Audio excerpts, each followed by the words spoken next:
everybody, how's it going? Hope everybody has had a good week and tried to stay cool this week or stay out of the way of the hurricanes or the fires or whatever else has been going on this week. I know here in Arkansas, last couple of days it has been hotter than Hades here. Yesterday I actually tried to get out and do some work, deliver some groceries, and I think I lasted maybe an hour and a half. Did a couple of deliveries, and even just sitting in the car with the cool air blowing full blast in my face. I was sweaty, got nauseous, started getting a headache. So I said, forget this. So I went to the house, and it was either just as hot or hotter today. I think our heat index was 115 today. So I didn't even attempt to go out today. Supposed to be a little bit cooler tomorrow. I think the heat index is only supposed to be in the 99 to 100 degree. So I'll try to go out and see how long I'll last tomorrow. But I hope everybody's had a good 4th. Like I said, has staying cool, been safe, out there doing whatever you're doing. I know there's probably a lot of people out either watching fireworks or shooting fireworks off. So anybody that can't be here for the live show, definitely watch replay. Love my replay crew. But I just thought I'd come on here and just do a little chill show and not talk about. I'm gonna share some missing persons, and I think I have one true crime related story, but it's a positive story, and then have some other some funner stuff, some urban legends, some Bigfoot talk, some weird stuff going on around. Just thought we'd have a little fun today, keep it a little relaxed for anybody who may need to, who's not out like me, who is staying inside, staying cool, and may not have anything else to do. May want to come in and join us. I popped some of you guys' comments on the screen during the intro. Miss Jocelyn checked in earlier, said she was going to be out watching fireworks. Absolutely. Miss Paula, I don't know, I think she's still here. Miss Paula is here. Hello, Miss Paula. 50 Shades of Fade checked in. Nan R checked in. She says she hopefully I can stay. If not, she'll watch later. Absolutely. Like I said, love my replay crew. Michigan Wifey's here. Hey, Michigan Wifey, my OG. Call her my original gal.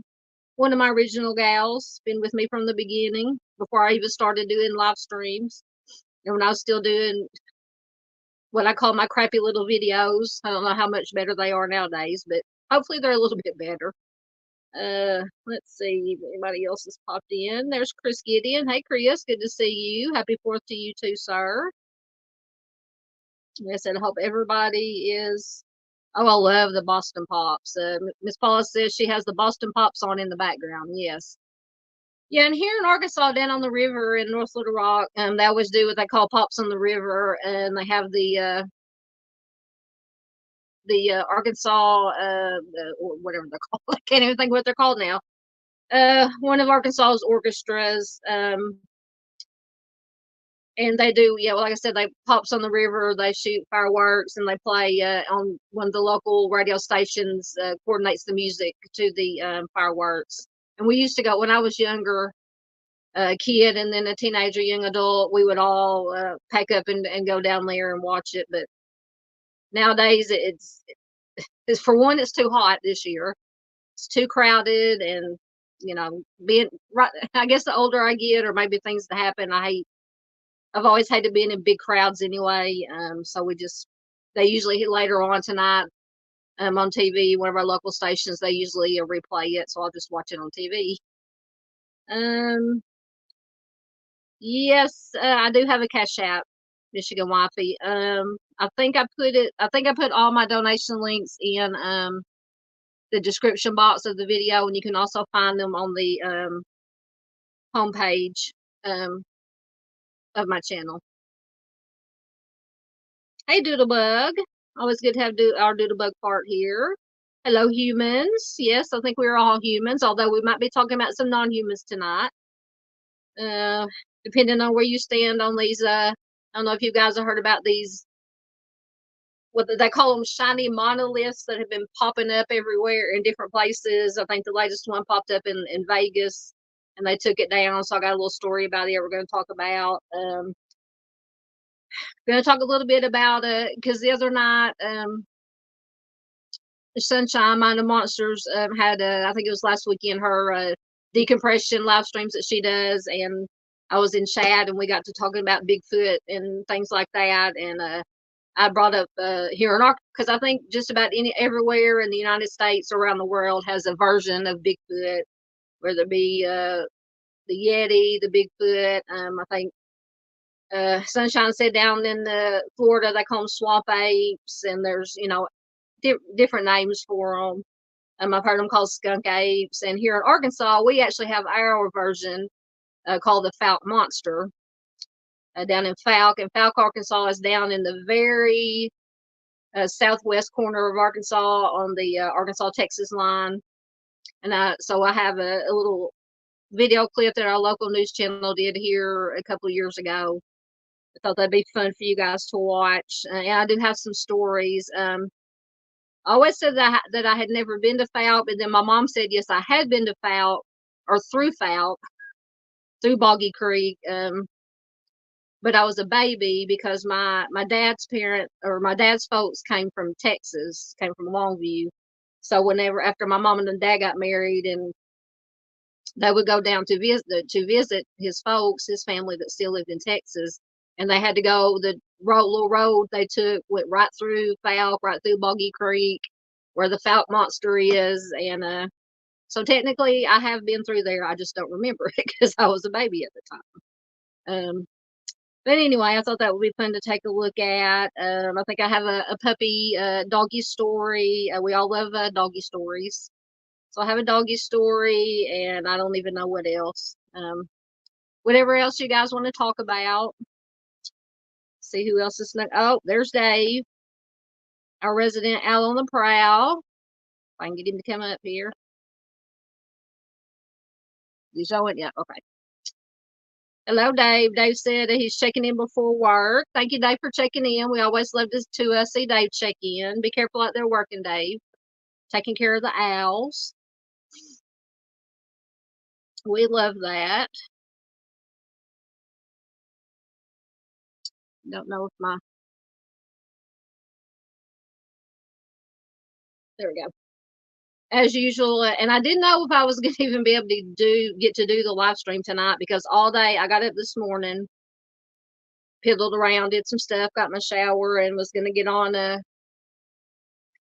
my phone and get my slideshow finished up and downloaded and check on some updates on things. And we had no internet, no Wi-Fi, no cell service. I could not get anything to come up. YouTube wouldn't come up. Facebook wouldn't come up. Google machine wouldn't come up. So, but thank goodness, about 2 or 3 hours ago, everything started working again. So hopefully, fingers crossed, my farm signal will hold out. So I don't know if there's probably a tower was down or something. It's always something out here on the farm going on. Yes, Chris. So tell Dave to stay safe heading to work. Absolutely. We always want our Dave to stay safe. We don't want, and Dave, if you're still listening, I'm sorry that I missed your live stream the other night. Was it last night? Night before? Um, I think at work in the last couple of days, I might have a little bit of heat exhaustion. So I think I was asleep by about 7:30, 8 o'clock. So I'm sorry, but I will be on Replay Crew, and I will share it on my community tab. So please, everybody, check out Dave. As always, hey, Michelle C. Good to have you here, my dear. Always. Wonderful mod and friend. Yes, please hit the like button, share. That's the most important thing you can do, especially with the missing persons and cold cases. Like I said, we're not going to have a whole lot of true crime stuff tonight, but I am going to share some missing persons as always. So yeah, share it, like it, comment, subscribe if you haven't already. Hit the bell for notifications. For what I've been trying to upload more shorter videos more often, highlighting some missing and some unsolved cases. So I appreciate everybody. Oh, Nanar is back. Whoa. Well, that was Al, but that's okay. You said hello to Chris. I meant to hit that one. Nana's back. Welcome back, Nan. Good to have you back. Thank you, Miss Paula. Thank you for sharing. Absolutely. Thanks to everybody for sharing. Oh, and before I forget, let's see where I'm going here. I always forget because Michigan Wifey asked me if I had a Cash App, but I finally remembered to check, or I had an email pop up that said I had some activity on my Buy Me a Coffee account, and I looked at Miss Honeybee. We love our Miss Honeybee. On June 30th, had bought me 3 coffees. So I want to give her a big shout out and a thank you for that. And also, we know what's coming if I can find it. Give her moo cow.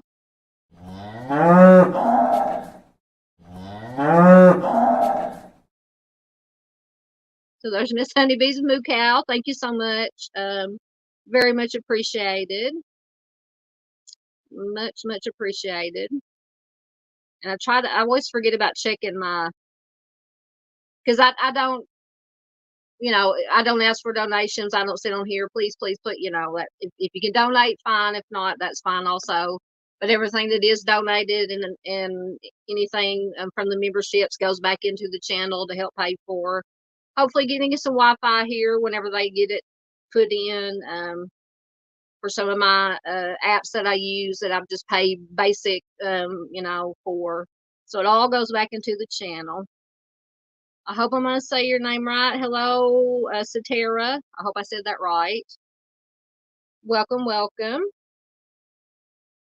You talking about my moo cow, Michelle? Michelle said so cute. Yeah. Sunshine, Mind the Monsters made my moo cow for me. Is Mr. Steve from True Crime Web. I'm sure we all know who Mr. Steve is. Has his the blue light that he does whenever somebody donates or becomes a member. And so Sunshine, Mom made me a moo cow because I'm always talking about, out here on the farm. Although anymore we don't have any cow. We haven't had cows for years out here. But when I was growing up, my parents raised cattle. So I definitely grew up around them. Love my moo cows. All right, we will get my slideshow up here. See what I'm doing. Oh, there we go. Okay. Trying to multitask. You know what happens when I try to multitask. Also want to say, I always forget to also say thank you to my wonderful members. And I think I've got everybody on the slide here. Bryn Marshall, Doodlebug, our very own Out on the Prowl Dave, Michigan Wifey, Miss Jinx, Miss Paula, Miss Barbara, Miss Peggy, Miss Michelle, Miss Lisa Joe, Miss Mickey, Black Knight 007, Miss Gail, Miss Miranda, and Miss Kimber. So thank you guys so much for being members. But I love my members, subscribers. I love everybody. I love everybody. Oh, Emma, I didn't. Michelle says, well, if I can find where to go. Michelle says I'm 3 subs away from 750. Yay! I hadn't even checked. I think last time I checked it was 747 or so. 740. No, it wasn't that. It was 743, I believe. But yeah, because I think we have almost made the watch hours, the 3,000 watch hours, and then no, maybe it's not that much. How many ever watch hours you need, and then 1,000 subs, and then I can be monetized for ads or however that works. But yes, absolutely, very exciting. Nan loves the moo cow too. Yes, I love my moo cow. Oh yeah, that is.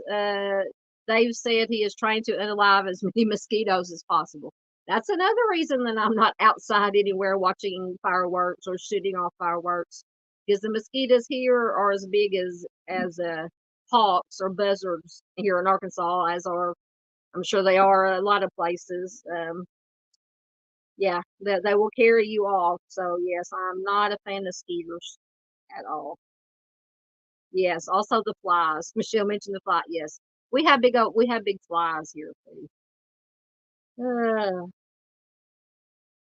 Let's see.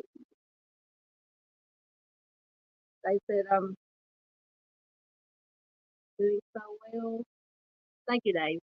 Dave does an excellent job too. Y'all, I'm telling you, if you have not watched Dave, if you're not a night owl slash early bird,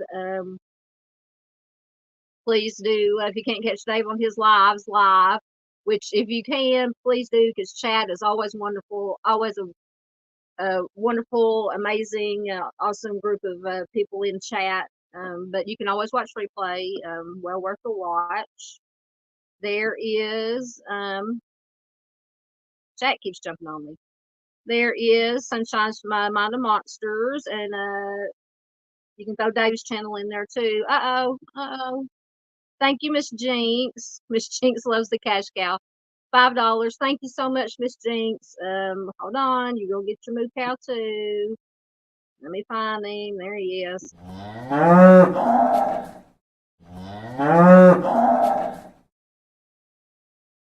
There, thank you so much, Jinx. I love you, girl. I hadn't seen you around lately. I was getting worried about you. I hope you're doing well, Jinx. Let's see. The comments jumped a whole bunch again. Yes. Also, visit our friend T, Arctic Fox True Crime, another wonderful channel. There ain't no telling what Arctic Fox is up to now. He got a new car. He got a new car. I saw he posted on Facebook, so he's probably out in the new car. Hopefully he's not out mudding in the new car. But I would not put it past him. I would not. Let's see. Yes, Nan says mosquitoes love her, so she's staying inside. Yeah, they love me too. They love me too. I don't like them.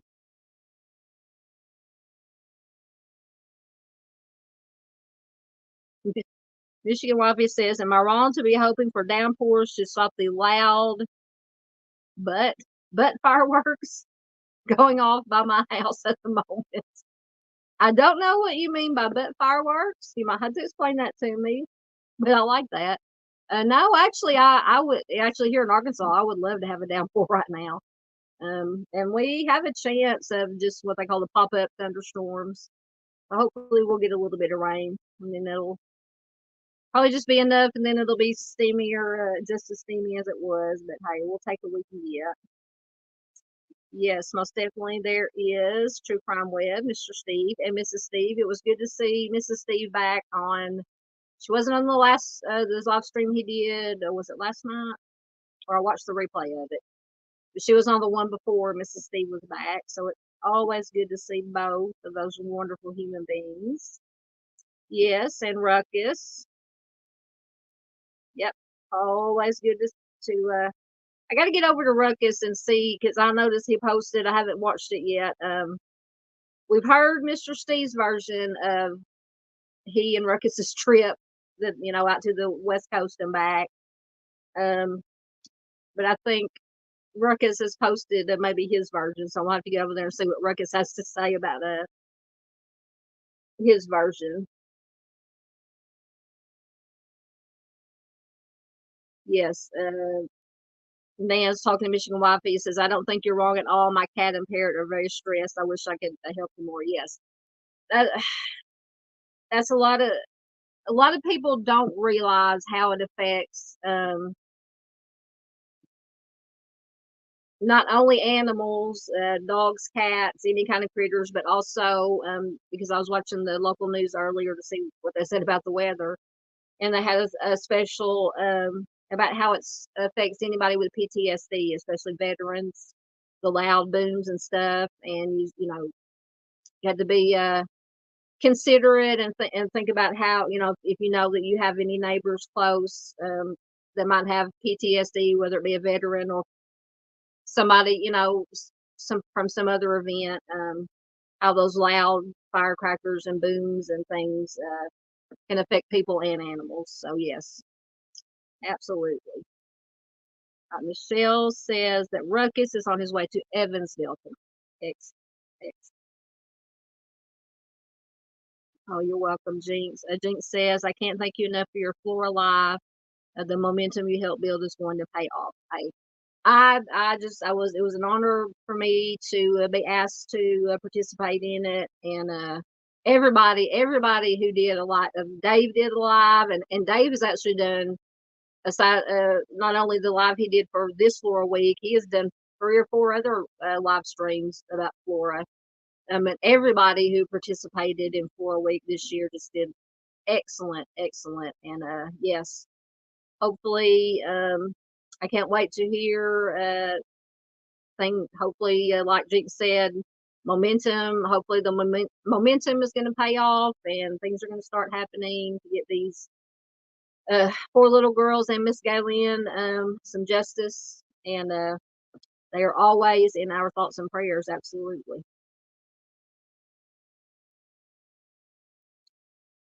uh that is a question. They will come up. Let's see. There. Oh, wrong one. Paula says what, and anybody can answer.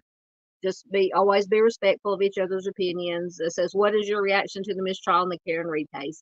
Honestly, I tried watching some of that case because there were some channels. I think Miss Frankie Rose at the think tank streamed most of it or all of it, and I could not keep up. I could not, and I did watch. I think the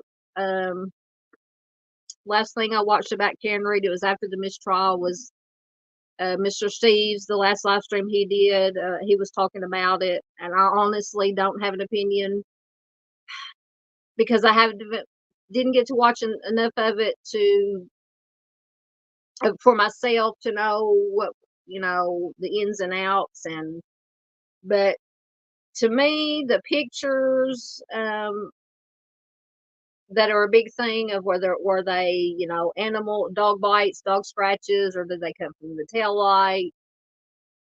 I mean, in my uneducated opinion, they do to me look like animal, with dog scratches, dog bites. But like I said, I'm not a professional. I don't know. And apparently, and I did hear about the evidence collection. Was it they were putting stuff in paper bags or plastic bags and collecting evidence in solo cups? And then there was one of the police officers that has now been put on administrative leave or something. I don't know. Like I said, I couldn't keep up with it, honestly. But I would love to hear what you guys think. Like I said, I know this is one of those cases that people definitely have opinions one way or the other. And there's a lot of debate and discussion about whether they're going to retry her or not. So yeah, if I'll have to get caught up again or caught up with that again. But like I said, I don't have enough time with working and honestly, I have a very short attention span a lot of times, so I can't sit for a long time and watch trials, unless there's just exciting things going on in the trial, for lack of a better word. So, but I'll try to read up on it and see what all, especially with this police officer that was hinky stuff going on, and maybe the something with the evidence collection.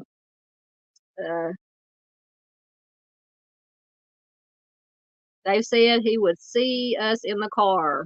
Yes, sir. Be careful, Dave. Going back to the fur babies, Nan says, I wish they could take something, but the vet didn't recommend anything for either of them, so I'm scared to give them something other than my love. Yeah. Yeah, and you can get those, well, I say like maybe give them, if they have a doggy bed or a cat bed, or they do make, I think what they call, they're actually for the thunder blankets or something you can put on them that helps. But every animal is different. So yeah, I feel so bad for the fur babies and the adults, or children too, um, that are afraid, the loud noises scare them. Love the ribbons. Love the pink ribbons. Thank you so much.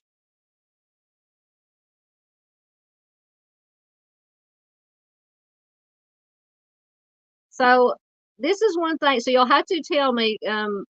Michigan Muffy is talking to Paula, but says not surprised. They'll get her the second time around. Hopefully, Turtle Boy has his trial and conviction before then. Who is Turtle Boy? I've always heard about this Turtle Boy in regards to, I don't know, is this trial or something? But I've never figured out who or what Turtle Boy is. So y'all will have to explain that to me. Absolutely. Michelle says that I'm so glad with the coverage for the 404 case. Just hashtag justice for all victims. Yes, ma'am. Yes. Ms. Jinx says Dave's continued support for bringing awareness has been appreciated immensely and has helped inspired Galen to find her voice. Absolutely. Absolutely. Chris said, talking about the Karen Reed case, he says, I think the verdict has confused me and possibly confused others. I'm just confused by the whole thing. I mean, I know the basics of what one side said happened and what the other side said happened, and then, but like I said, I don't know. It's just the ins and outs are confusing to me.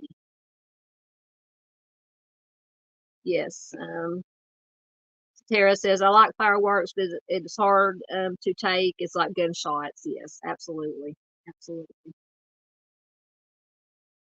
See, that's Michigan Wifey says there was zero dog DNA on his body or clothing.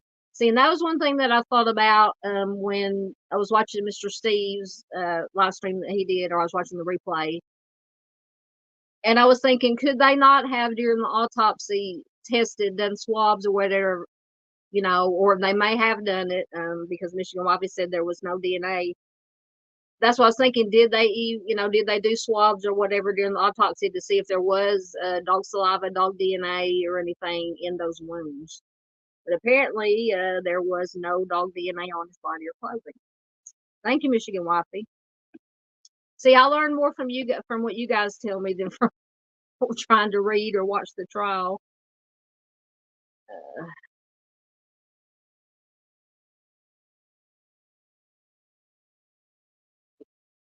Uh, Michigan Wifey says she was a PO drunk driver who I hope, what I hope didn't intentionally take his life, but she did. Yeah, I think like I said, there's another reason I've kind of stayed away from it too, because there's definitely, and I respect both sides because I honestly don't have an opinion one way or the other, like I said, because I haven't followed it enough or read everything to know, but so I guess there's a camp that, or one side, she says she didn't, or she did it, it was an accident. And then they say, of course, prosecution says she did it on purpose. And then was there something about supposedly there was a fight inside the house and he possibly could have fallen or gotten attacked by a dog. And that's where the dog bite things came in. See, I'm all confused. I'm all confused. But I appreciate everybody's input. Absolutely. Yes, I think that's to me too the botched investigation. Michelle says, I don't know what happened to John O'Keefe, and I think the botched investigation will make it impossible to ever know. In my opinion, there is reasonable doubt. Yes, whenever you have, and that's one thing Mr. Steve was talking about, was the investigation techniques that were used. That was probably a big part of most definitely reasonable doubt and things of that nature. Welcome, Tales Told in the Dark. Good to have you here. New name. Always good to have new names and new faces here. If you don't mind, you can tell us how you found us or not, either way, but we're glad to have you here.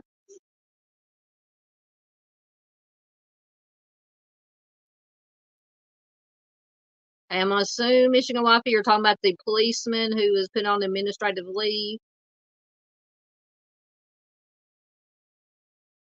Michigan Wifey says he's some sick blogger who tried to set someone up by sending them photos of his photos. I'm not going to read the rest out loud.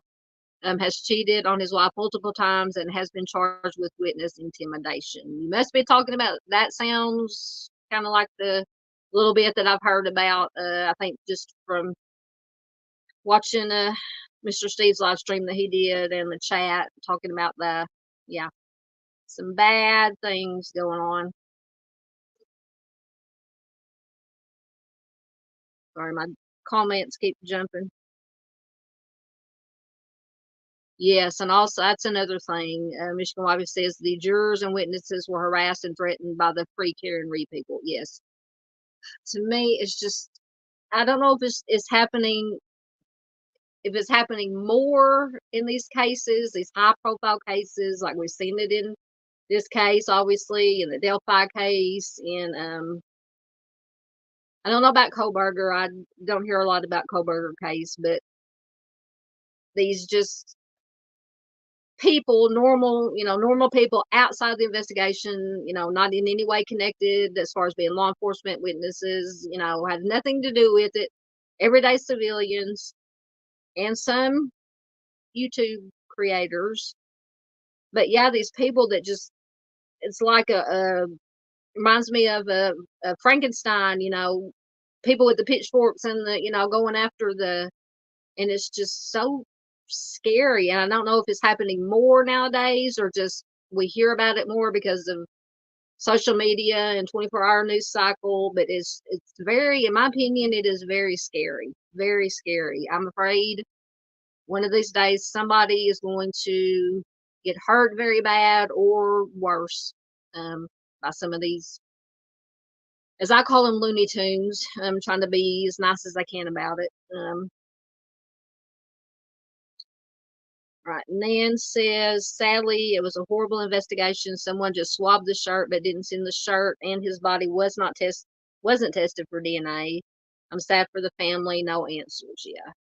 And I think there was something about they found shards of broken tail light in some of his clothing or something. See that I'm just going off by what I've heard from different places.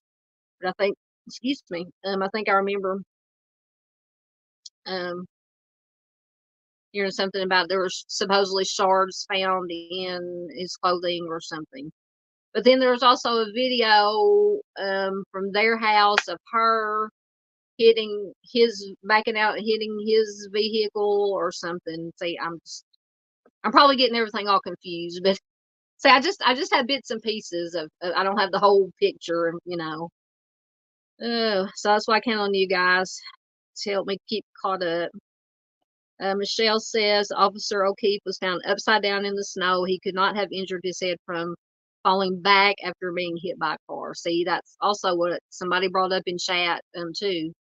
In Mr. Steve's live is that he was found face down. It might have been you, Michelle. You might have been you. Or I'm watching the replay in the chat that came up.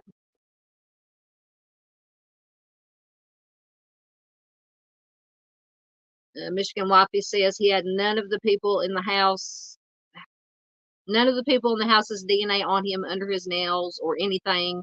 If there was a fight, he would have DNA. Yes, you would think so. I would think so. Yes, absolutely. Oh, Turtle Boy. Okay, so Turtle Boy. Okay, so Michigan Wifey said no, that's Turtle Boy, and you're talking about that's the one, the blogger. Okay, gotcha. With the filthy pictures and such. Okay, thank you. All right. I'll definitely know to stay clear of anything that has to do with him then. Absolutely. Yeah, I just always heard Turtle Boy and I'm like, who's Turtle Boy? Yes. And Nan says it's all awful and tragic. I don't know what happened and I'd never heard of TB until the middle of the case. Bizarre. So has Turtle Boy or whoever TB, we'll just say TB, tried to insert himself into anything or just been just nasty about it or just whatever.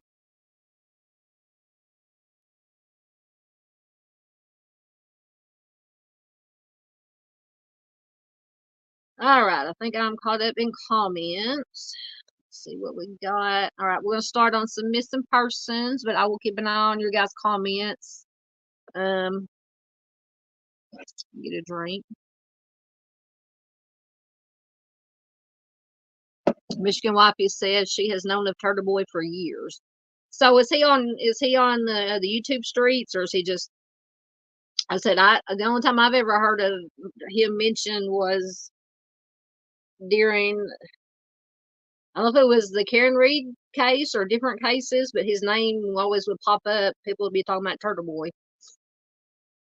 All right, I'm going to turn my cam off for a minute while I'm reading some of these.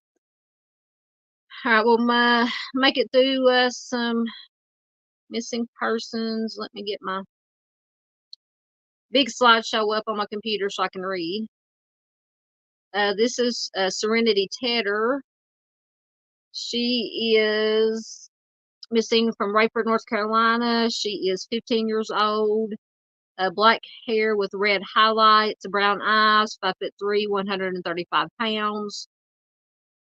The NCMEC issued a missing and danger alert for a missing 15-year-old juvenile. Serenity Tedder was last seen walking on a Fayetteville Road towards Fayetteville, North Carolina at approximately 10:50 p.m. on June 23rd, 2024. Serenity is known to suffer from bipolar and schizophrenia. She was last seen wearing a black tank top and burgundy jogging pants. So if you have any information regarding Serenity, please call the Hoke County Sheriff's Office at 910-875 5111. It's a Michigan Wifey says TB is on a lot of social media sites. He's been a blogger for a minute. Okay, gotcha.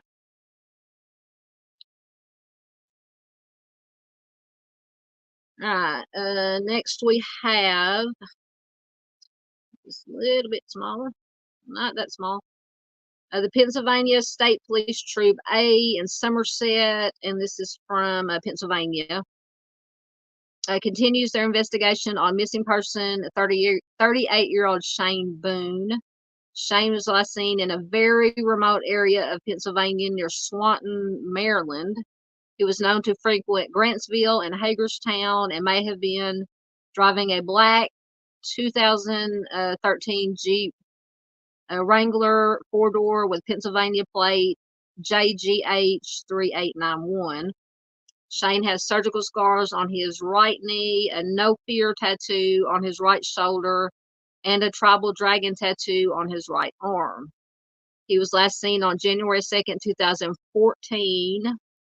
So over 10 years ago now, if my math is correct. And he says he just simply vanished without a trace. Well, we know that people don't just vanish. It may seem like they do. When he disappeared, he was 38, brown hair, brown eyes, 6 foot, 180 pounds with a full beard and mustache. Anyone with information is asked to please contact PSP Somerset at 814-445-4104 or PSP Tips toll free at 1-800-4PA-TIPS, which is 8477. All right. Next, we have Trent Jackson Jr. It's a little bit bigger. He is missing from, hope I pronounced it right, Sacaton, Arizona. He is just 15 years old with brown hair and brown eyes, 5'7", 150 pounds. The Gila River Police Department is asking for the public's assistance in locating 15-year-old Trent Jackson Jr. of the Gila River Indian community. He was last seen in Sacaton on 6/29/2024 at approximately 2:30 a.m. He was last seen wearing an oversized beige hoodie and black pants. So if you have any information on Trent, his possible whereabouts, contact the Gila River Police Department at 562-4511.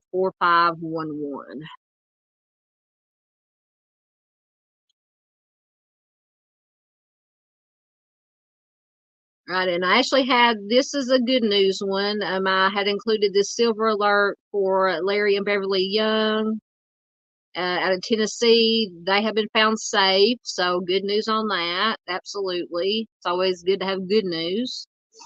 So we're glad that they have been found safe. Next, we have Caden Elder is missing from Nampa, Idaho. He is 17 years old, white male, 6 foot, 200 pounds, blonde hair and blue eyes. He was last seen August 17th of 2023. So almost a year. He was last seen wearing a gray sweatshirt with red and white stripes on the sleeve, black pants, and white shoes. And it said his hair was shoulder length.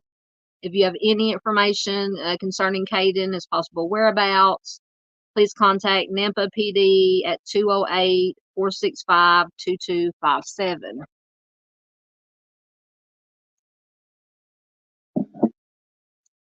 All right. Next, we have David McAllister. He is missing from Bettendorf, Iowa. He has been missing since May 11th of 2017. He was 22 when he disappeared. 5'9", 160 pounds with blue eyes and blonde hair. It says he was last seen. He left during the early hours with his cell phone, his Bible, and a black backpack. He said he would be back that evening, but he never returned and has never been heard from again. His phone was last used in the vicinity of Vanderveer Botanical Park in Davenport, Iowa at about 12 p.m. the day he disappeared, which once again was May 11th of 2017. He enjoys hiking and camping. It says he was going through some personal problems at the time of his disappearance, but his family said he always kept in touch with them, and they describe him as an independent and resourceful, resourceful young man. He does not have a car, and his case remains unsolved.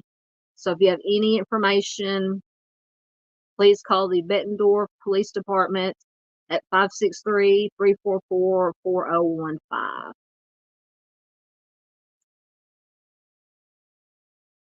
And so you guys comment. Michelle says something about Caleb Harris. Yes, we will talk about Caleb Harris. Let me run through these missing right quick, and then we will get back to our discussions. I think I just got a couple more. This is Nazia Harris. She was last seen January 9th of this year, 2024, in Detroit's East Side. It says after 2:50 p.m., she was last seen exiting a school bus in the area of Cornwall and 3 Mile Drive. She was wearing a light blue jean shirt, light blue jean pants, a pink and white Rugrats coat with a fur collar, and blue and white Nike gym shoes. She is just 13 years old, 5'2" tall, 130 pounds. If you know anything at all about her disappearance, you can call 1-800-SPEAK-UP. It says you can remain anonymous, and there is a cash reward of $2,500 for tips leading to her location and just doing the right thing. Absolutely. Somebody out there, anybody's seen her, knows anything, yes, do the right thing and speak up. All right.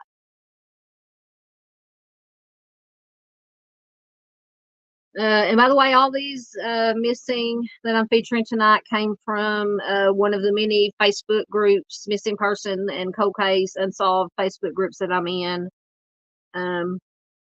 So that's where I got all these from tonight. This is Kenneth Workman Jr. He is missing from Clarksburg, West Virginia. He is 35 years old, 5'6", 160 pounds, a white male. blue eyes, brown hair. He does have tattoos, a sun with a skull, a shooting star on his left leg, dragon on his left ribs, a skull on his right hand, a spider on his right forearm, and Sophia on his left forearm. He was last known wearing a plain red long sleeve shirt, red sweatpants, black shoes, and carrying a black backpack. It says law enforcement says we are seeking information on the location of Kenneth Kenny Workman. He has failed to make contact with family and friends since May 10th of 2024. If you have any information, please contact Clarksburg PD at 304-624 1610, or you can contact the Voices for the Silence Inc. at 304-315-2095.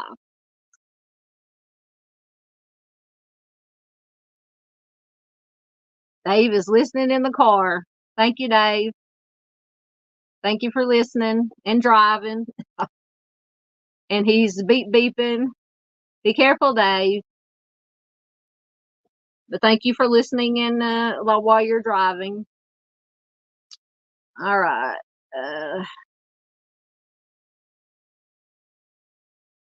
Make sure I have the right. Yes, okay. This is Cassandra Ramirez.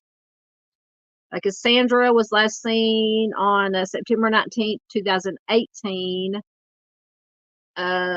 leaving 863 Melrose Place in the Bronx, New York. She had helped an elderly woman carry groceries into the building, then came back outside of the building and vanished.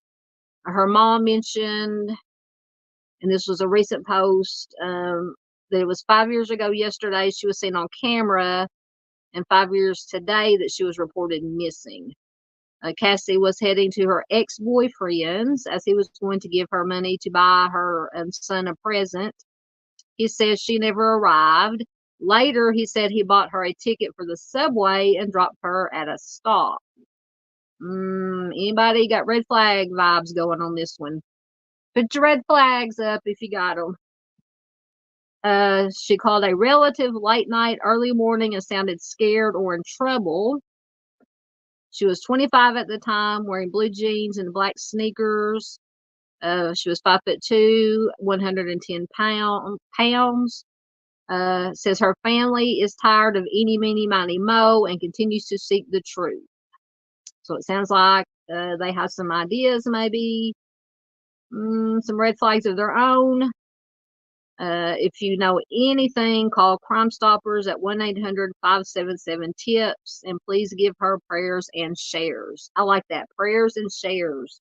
I'm going to have to steal that. Let's use that, guys. Prayers and shares. Absolutely. I don't know, Paula. That is a good question. Paula wanted to know if she possibly knew the woman that she helped carry the groceries. It does not say. It just says she had helped an elderly woman carry groceries into the building, then she came back out of the building and vanished. So that is an excellent question. Excellent question, Paula. I would want to know that too. Yep, there's Nan with some red flags. Absolutely. You're most welcome. You're most welcome, Miss Paula. Now, Dave is now Al is turned into a road runner. Thank you, Dave. Thank you, Dave. Thank you for the smiles and the laughs. All right. I think this is the last one. Then I'm going to get back to whoever was talking about Caleb Harris. This is same person on both posters.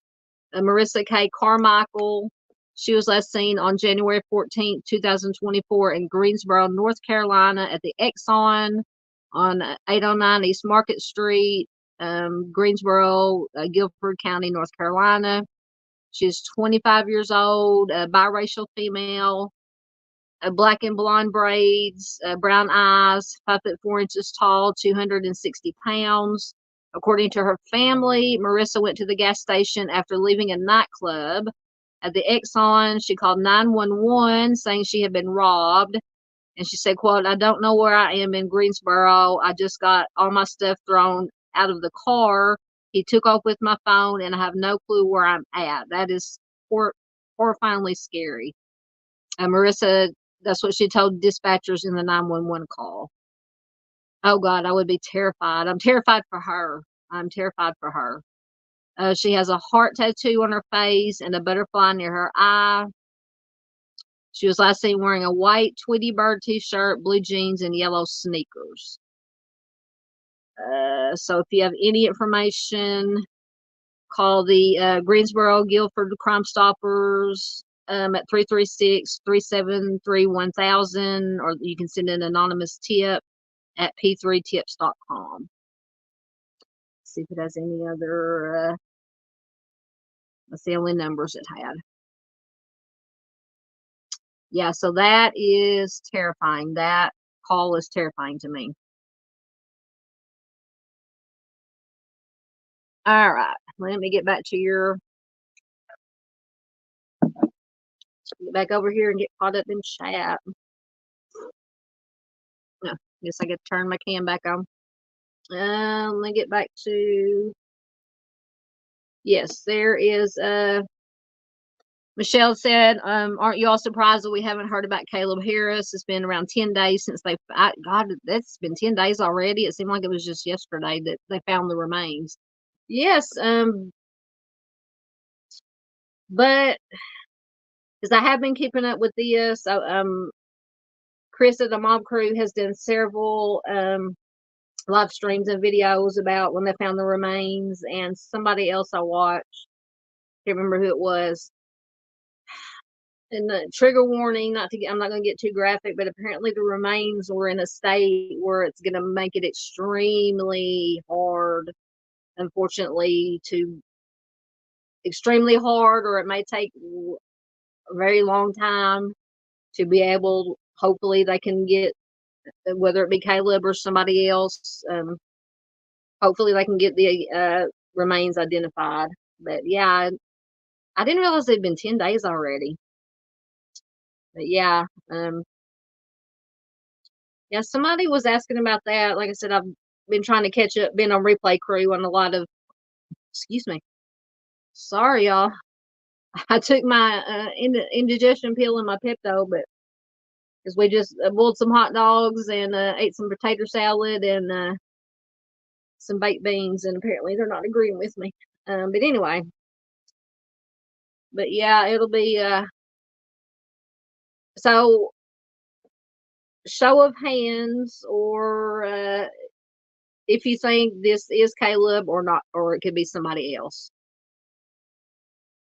Just put a yes or no in the chat. Yes if you think it's Caleb, no if you think it's somebody else, or undecided, unsure.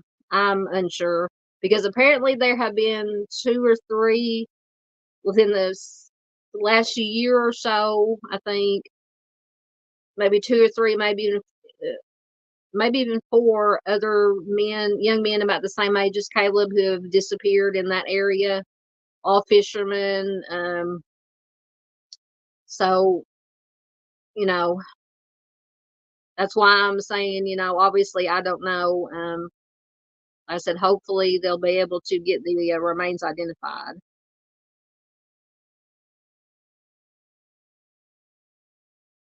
Oh, I saw Danny. There she is.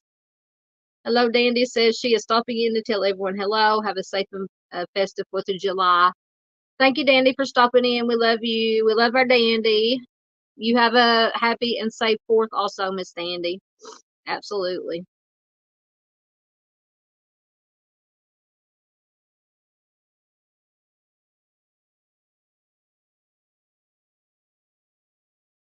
Nan says, talking about the last 2 missing, last 2 were especially frightening. They are all sad. Absolutely.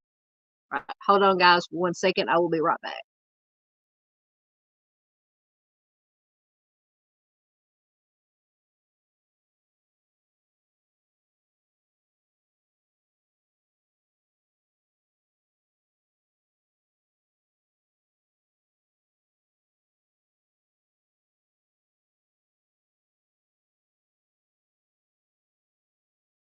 Sorry, my allergies are acting up, and I had to I had to blow my nose. I didn't want to do it on camera.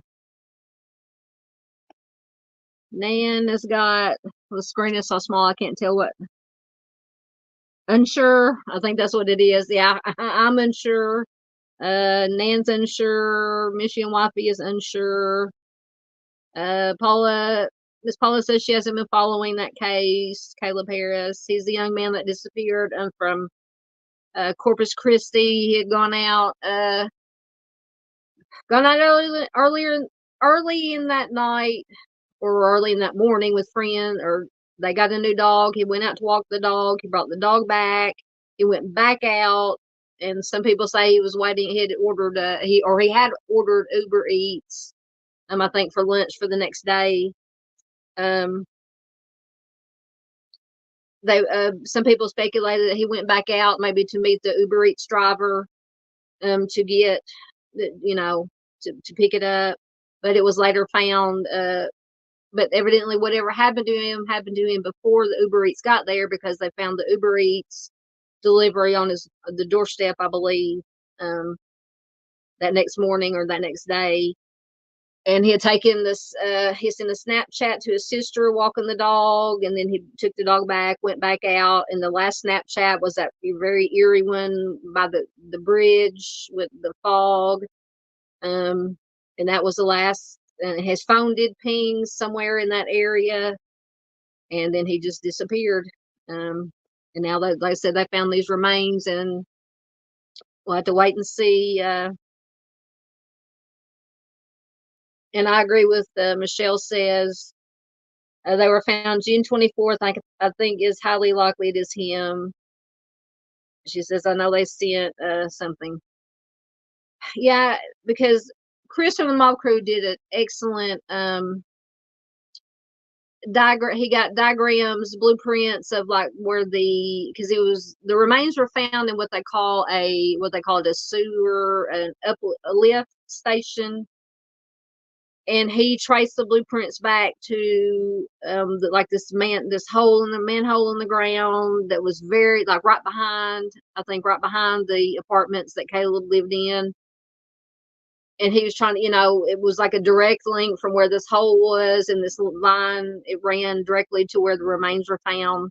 So there's theories that maybe for some reason Caleb could possibly been out walking around for whatever reason and could have fallen in that hole, or something nefarious could have happened and he could have been put in the hole, depending on, what your thinking or theory is. And that he ended up, and then they had Texas had all that flooding, the rain and flooding, and then that's what maybe not to be too graphic, but pushed the remains into that lift station, and that's how they were found. But that's probably a very poor explanation of what happened, or some of the theories out there, but it's plausible. And if I were to say one way or the other, I would say probably Caleb, in my opinion. I agree with Michelle. But once again, until we find out something definitive, we'll all unsure. Okay, Michelle is on it. She says she found an article that mentions it could take up to a month to identify the remains through DNA. Yeah. Like I said, unfortunately, with the state that the remains are in, it'll probably take a while. Right, and thank you. There is a link to the article, so you guys can click on it and save it, or leave here and read the article and come back. Thank you, Michelle, for that. She says it could be from a month to 6 weeks. Paula says, did the fog play a factor? It could have. Because apparently from the picture, that last one he took, the Snapchat, from the bridge, just looking out across the field or whatever he was looking at, you could tell just by the picture that it was very foggy, and people have went and looked at the conditions from that night, and it was very, very foggy. So it could have played a factor in either someone, if it was foul play, someone could have snatched him and it would not have been caught on any of the cameras. because it was so foggy you wouldn't have been able to see, or if it was happened, if you go with the theory that he did fall down into this uncovered pipe hole, manhole that was out in the middle of this field or whatever it is. If he's out at night in the fog, he wouldn't have been able to see it, possibly falling down in there, or somebody could, like I said, depending on what theory you go with, anything's possible. But yes, fog could definitely be a factor. Absolutely. All right, let's see what we got next. Oh, this is the one true crime related story I have, but it is a positive one. Apparently, the U.S. Marshals did this Operation We Will Find You, and it may have been the Operation We Will Find You too, but they apparently found 200 missing children who most of them had unfortunately been victims of trafficking. But just the headline, I'm going to read the article, but its headline says hundreds of thousands of children around the country are missing. Unfortunately, we know that. It says U.S. Marshals found 200 missing children over a 6-week operation. That is just amazing. And the U.S. Marshal Service Director said, we have an obligation to try to find them. Absolutely. So let me find the article. Turn my cam off one while I'm reading this. Let me see if it'll screen share, maybe.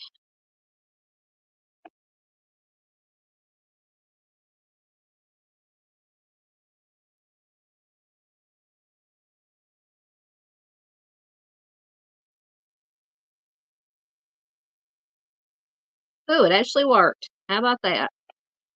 Let me do like that. Okay. So you can read it along. So it says U.S. Marshals find 200 missing children in Operation We Will Find You. 40 years ago, Ophelia Flores survived the horrors of human trafficking as a minor, but was treated as a criminal. I'm going to have to look into this case, or this. I've not heard this about Ophelia Flores, but she was treated as a criminal rather than a victim. Now the U.S. Marshals are on a mission to prevent other young people from experiencing the trauma of trafficking, substances, or a life of crime. There are over 375,000 children reported missing across the country, according to the FBI National Crime Information Center in 2023. 375,000 children. That is just horrifying and mind-blowing. In early May, marshals and local law enforcement agencies launched a recovery mission for a missing 17-year-old in North Carolina as part of Operation We Will Find You. This was the second nationwide operation of its kind. During the search, they knocked on hundreds of doors across 7 cities over 6 weeks. Authorities didn't end up finding the teen that they were looking for, but they did not give up. Over the course of the mission, U.S. Marshals found 200 children, removing 123 of them from dangerous situations and locating 77 children safe across 7 states. U.S. Marshal Service Director Ronald Davis said this should be a priority for the country. Amen. Some of them are runaways. Some of them are now going to be victims of trafficking and prostitution, and we have an obligation to try and find them. Absolutely. So how many of you guys think that how amazing that is? And within 6 weeks time, they found 200 kids. That is just absolutely mind-blowing and inspiring, and just, oh, God bless them. God bless them for that. Let me stop sharing that. Slideshow back up. Yes, Michelle says, let's switch back to, there we go. We are so strong, but yet so fragile. So many young people end up passing away from misadventure and weird accidents. Yes. And kind of, if we're going to talk about Caleb Harris, I'm almost leaning towards this just being a freak accident. Somehow, and I could, this is just my opinion. For whatever reason, he may have been wandering because there was another thing mentioned about there's a highway that is in that general area behind the apartments, like maybe across the field. I don't know if it's the same field in the place where they found the remains. And there's been another theory or speculation was that he heard the accident or heard something going on and was maybe walking over that way and something happened. Who knows? I mean, but it could be just a freak accident. So yeah, a misadventure, weird accidents, absolutely. And then says she remembers the story you're talking about, the Operation We'll Find You. She says, I remember that story. We need to protect our young people. Absolutely. Yes, ma'am. And Miss Paula says she agrees. Absolutely. Oh, wrong one. There it is. I agree. And then says, I wonder how long the investigation was to know where to look. Absolutely, yeah. And that was very impressive. Yeah, I'm sure. I'm not. Well, I'm gonna say I'm sure. They probably did some reconnaissance, maybe some undercover work, or maybe. And I'm sure that because most of the time, law enforcement in their state, city, wherever they may be working, pretty much know where the hot spots are for things like that for children who may be held somewhere in certain places that are being trafficked or put out on the street, or whatever the case may be. So but I'm sure they did lots and lots of homework. But yes, it's very impressive. Very amazing, as Michelle says. That is amazing. I just hope they continue to do operations like this constantly. Yes, ma'am. Yes, ma'am. All right, so get a drink. Oh, we're just barely over an hour in. We're doing good. Okay. So we'll get away from the true crime a little bit. So apparently, this was what, last week, a couple of weeks ago. Apparently, that we had two large asteroids that came what they call close to Earth. So I just found that interesting. I'm interested in outer space stuff and things of that nature. So I will read to you what they said about these asteroids. If I can get the article to load, I'll see if it'll screen share again. Of course, it's taking its time to load.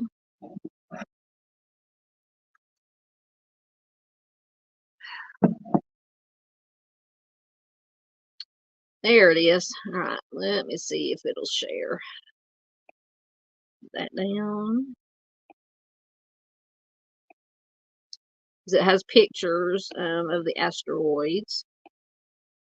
Let's see if it'll share.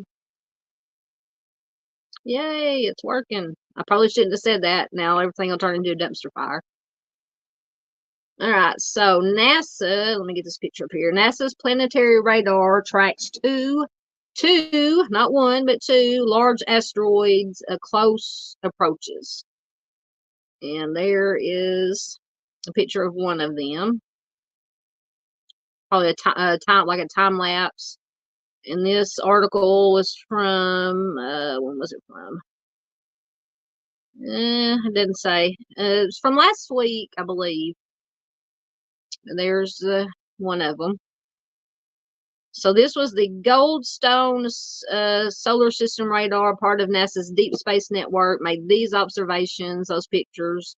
A recently discovered 500-foot wide asteroid, which was named 2024 MK, which made its closest approach within 184,000 miles of Earth on June 29th.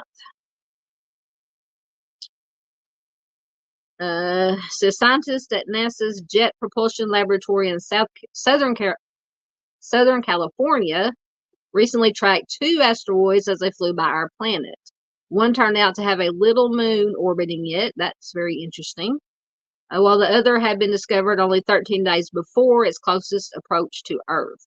There was no risk of either near-Earth object impacting Earth, but the radar observations taken during these 2 close approaches will provide valuable practice for planetary defense, as well as information about their sizes, orbits, rotation, surface details, and clues as to their composition and formation. Passing Earth on June 27th at a distance of 4.1 million miles. So apparently 4.1 million miles is close. Or about 17 times the distance between the moon and the Earth. The asteroid they named 2011 UL-21 was discovered in 2011 by the NASA-funded Catalina Sky Survey in Tucson, Arizona. But this is the first time it has come close enough to Earth to be imaged by radar, while the nearly mile-wide asteroid hitting the Earth would be catastrophic. It would be end of days type of deal. It is classified as being potentially hazardous. Calculations of its future orbit show that it will not pose a threat to our planet for the foreseeable future. Well, thank God for that. So this is a picture of, it's a little bit harder to see than the other one, of the second one, time lapse. Interesting. So using the Deep Space Network's 230-foot wide Goldstone solar system radar, called Deep Space Station 14 near Barstow, California, JPL scientists transmitted radio waves to the asteroid and received the reflected signals by the same antenna. In addition to determining the asteroid is roughly spherical, they discovered that it is a binary system. A smaller asteroid or moonlet orbits it from a distance of about 1.9 miles.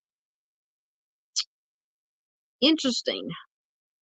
I'm not going to read this whole thing because it's probably boring you guys, but it says it is thought that about 2/3 of asteroids of this size are binary systems, and their discovery is particularly important because we can use measurements of their relative positions to estimate their mutual orbits, masses, and densities, which provide key information about how they may have formed, said Lance Benner, principal scientist at JPL, who helped lead the observation. So this, oh, that video is actually working. Because apparently what it looked like when it was, I don't know which one this is. That's terrifying. If it would hit the Earth. Definitely terrifying. So that was the latest, and I just found this interesting. For one, like I said, I've always been fascinated by outer space and things of that nature, and I've watched all the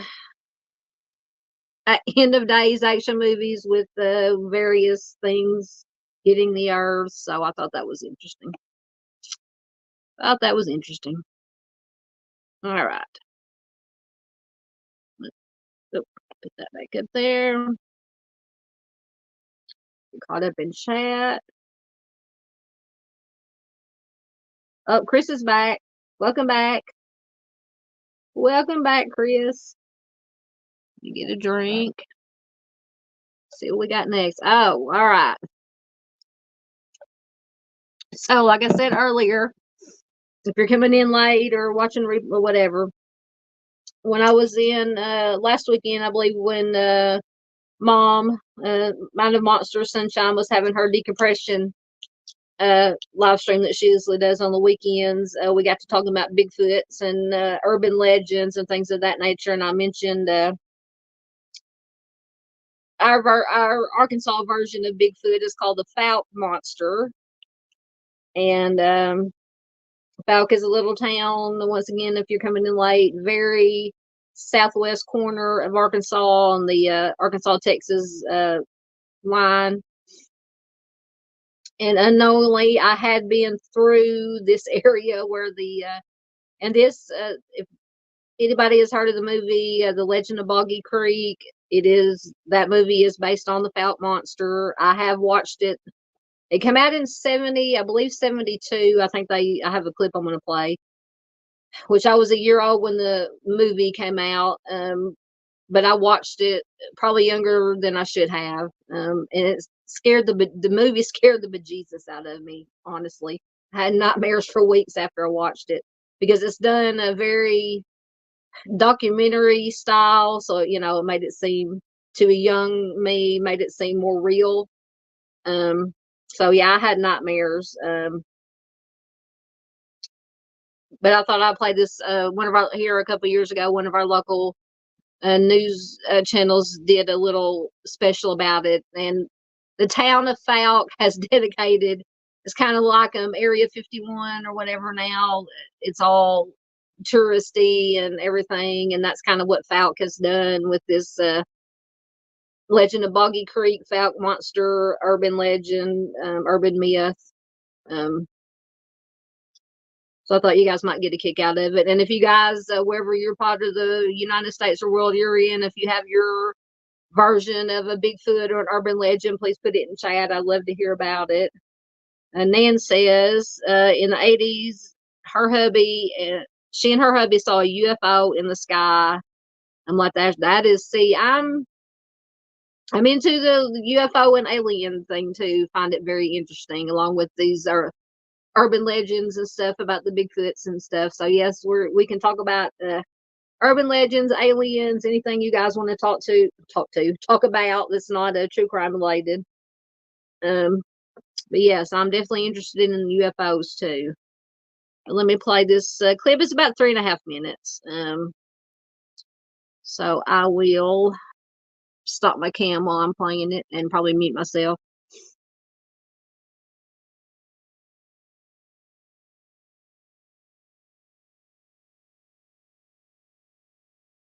Tower may not show it, but the little store beneath the tower does.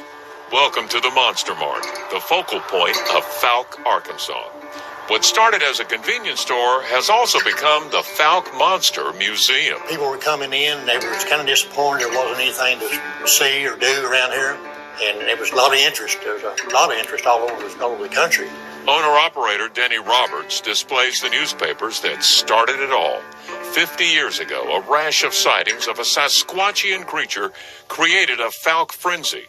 And 1 year later, the hysteria gave birth to this, The Legend of Boggy Creek, the movie made by Arkansas filmmaker Charles Pierce.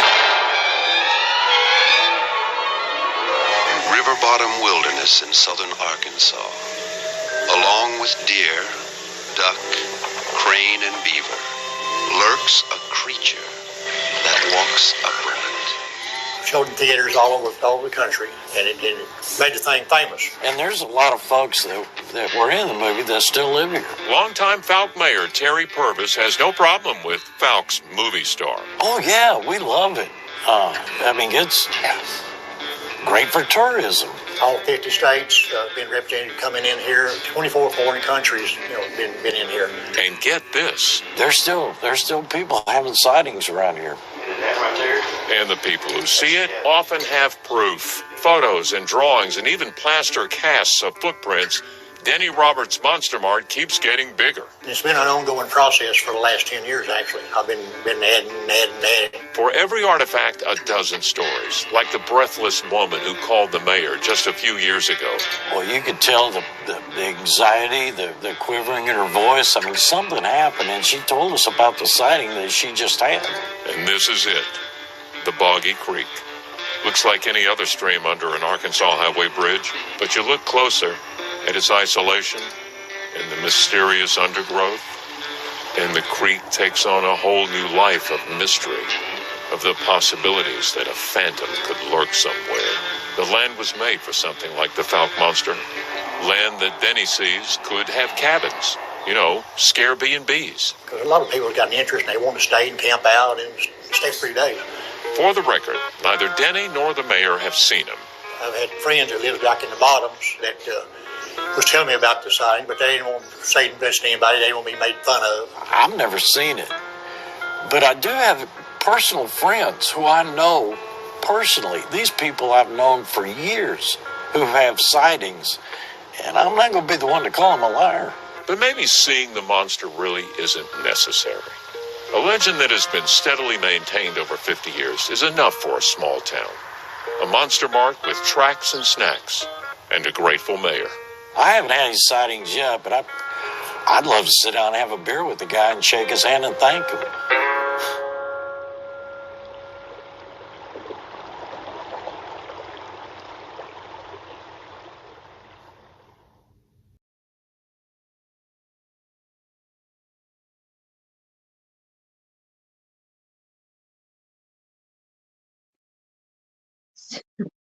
So what do you guys think about the Fouke Monster, Arkansas's resident urban legend, urban myth, whatever you want to call it? And I remember my mom telling me stories about way back when they would it would usually be her, my dad, and one of my dad's sisters that would go down and visit their other family that was still in Texas, and they would have to go probably on that roadway that you saw there that went over the creek. And my mom always says that a rabbit, when they, and it was always at night when they were going through there. She said it was always dark when they went through that particular, through Boggy Creek. And she said a rabbit could have run up across the road and they would have all just had heart attacks. So I just thought that was a funny. And now, being older and understanding urban myths and urban legends, I'd want to go down to Fouke and go to the Monster Mart and tour all the touristy attractions and see the museum. And I love that kind of stuff. I love, besides the true crime, I love anything paranormal, urban legends, aliens, anything like that. I just love. So do you guys have any yes, absolutely. Nan says whether it's real or not, it's great for tourism and to keep our brains thinking. Yeah. Yeah, definitely touristy. Like I said, it's just like when they turned in the little town. I can't think of the name of the town close to Area 51. That area, that town or whatever that they turned into the big tourist attraction. I've always wanted to go there too. But yeah, I just thought that was interesting. So we have the Fouke Monster, and now I have a short video clip and then an article about these. I don't know if you guys have seen these. They're calling them these shiny mirrored monoliths that mysteriously appear all around the US. And the latest one they found, and they've removed it. You can see on the slide there, the picture on the very right is when they dug it up out of the ground to remove it. But apparently these things have been showing up everywhere, and nobody has ever seen where they came from or who put them there, or if they just fell out, aliens put them there. You know, people, in my opinion, people have put them there and just very stealthy, in my opinion, because they are out in very remote areas where there's little to no cameras. So, in my opinion, it wouldn't be that hard for somebody to go out there, under the cover of darkness and put these things up. And then people say, well, you never see any tire tracks or footprints. Well, there are ways to destroy or, cover up tire tracks and prints, kind of like back in whenever it was when the crop circles were so popular. They said there's no way that it could be a hoax because they couldn't do it in that time frame. Well, they proved that they could. So one of my favorite movies is Signs, by the way, talking about crop circles. I love that movie, but it also gives me the creeps. I've watched it 100 times, and every time I watch it, I hear every noise in the night, but I love that movie. So these monoliths, I'm going to play it's only about a 45-second clip about them talking about this one that they found and dug and took down in Vegas. And then there's an article about some of the other ones.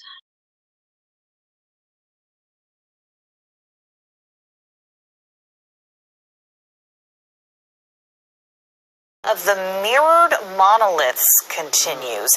Las Vegas police tweeted a photo of a new monolith that was found on top of a mountain high in the desert. Its shiny surface reflecting the arid environment around it. But all anyone really knows about it is it's there. Since 2020, monoliths like this have been popping up around the globe, primarily in the Southwest, but also one in Romania. All of the structures have come down. One was taken down by activists worried about crowds damaging the environment. Police are worried about that happening with this monolith as well. I'm so intrigued by these. I agree. How? Very. Why? What is the right story with it? Right. You want to know the back?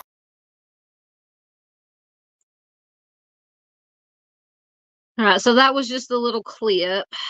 Let me see if I can get the article up. Talking about some of the other ones that have been placed around the United States. I can get it to screen share.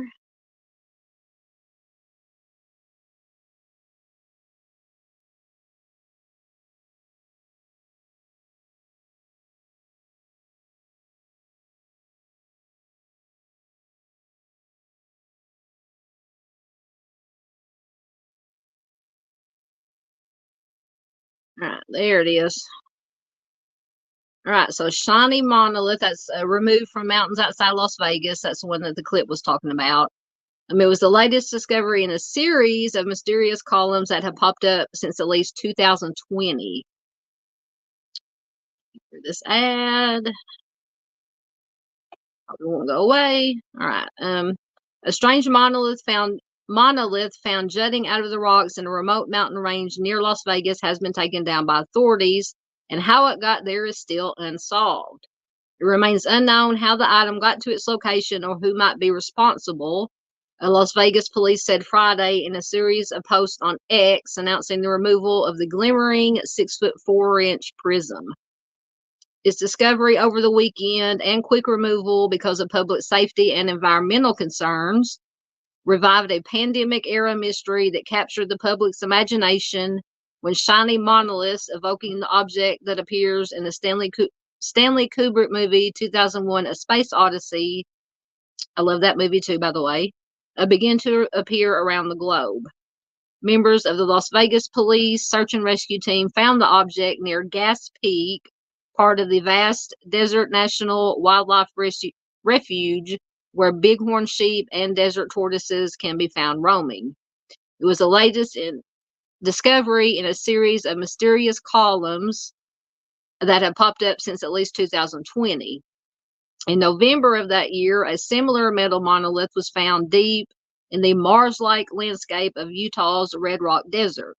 Then came sightings in Romania, Central California, New Mexico, and on the famed Fremont Street in downtown Las Vegas. Now that one, because I've been to Fremont Street several times, it's my favorite place to go in Las Vegas when we used to go to Las Vegas quite a bit a few years ago. How somebody, because Fremont Street, the whole strip in Las Vegas is always busy. And I don't see how somebody could manage to put one of these things up on Fremont Street without somebody seeing them, without people seeing them, cameras seeing them. So that's the only one that confuses me.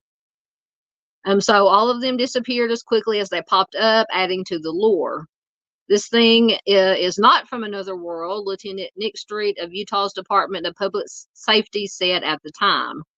The Utah monolith, believed to be the first in the series, had been embedded in the rock in an area so remote the officials didn't immediately reveal its location for fear of people getting lost or stranded while trying to find it.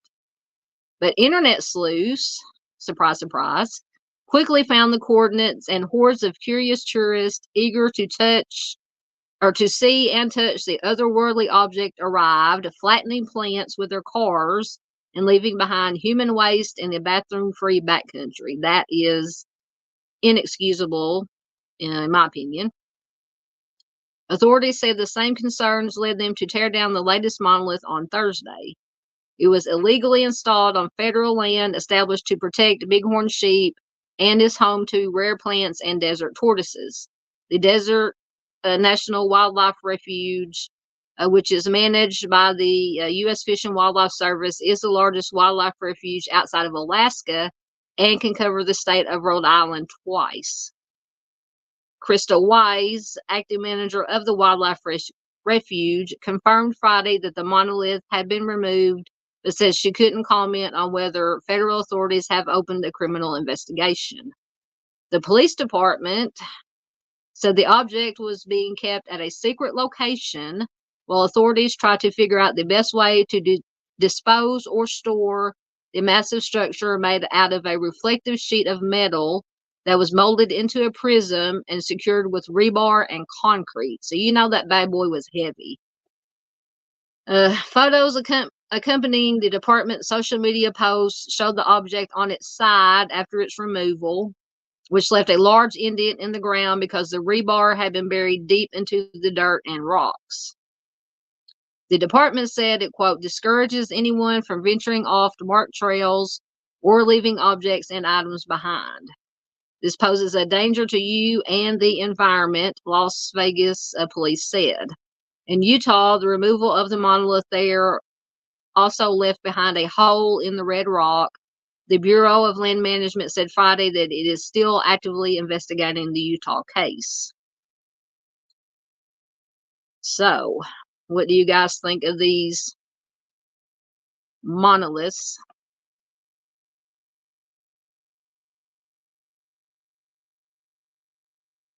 Paula says she agrees with Nan about the tourist attractions with the Fouke Monster or any of the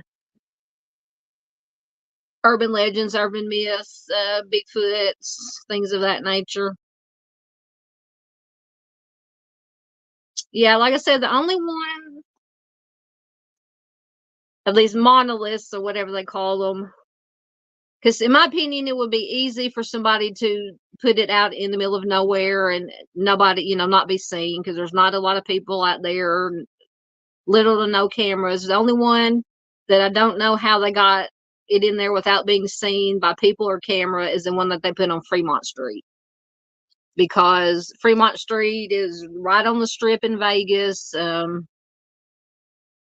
Probably about the only time it will be less busy is during the day, obviously. But there's still going to be people out there. So I want to know how they got the one out on Fremont Street without being seen.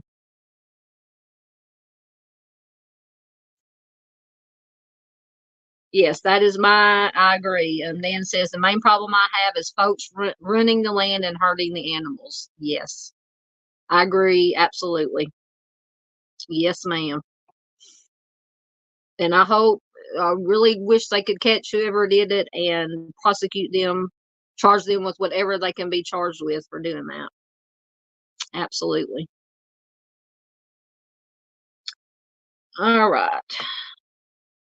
Oh, now we're going to talk about doggies, or a doggie.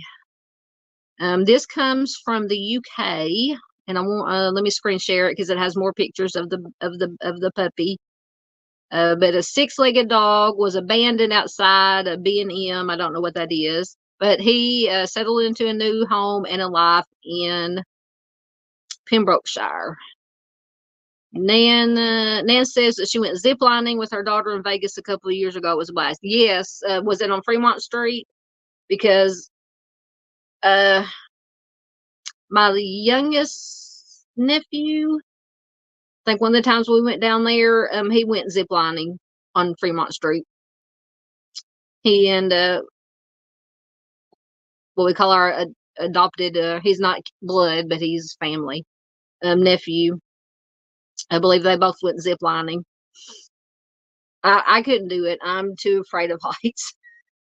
But I'll sit there and because I love Fremont Street. Anybody who hasn't went, I can do without, because I don't really do the gambling thing. I like the lights and I love the fountains at the Bellagio and what they have. I went to the gangster museum there. Absolutely, because I'm fascinated by the American Mafia. Don't condone it, just fascinated by it, interested in it. So I've been there. I love that. They have what they call the neon graveyard, where they have all the old neon lights that have been taken down, and they've stored them in this place.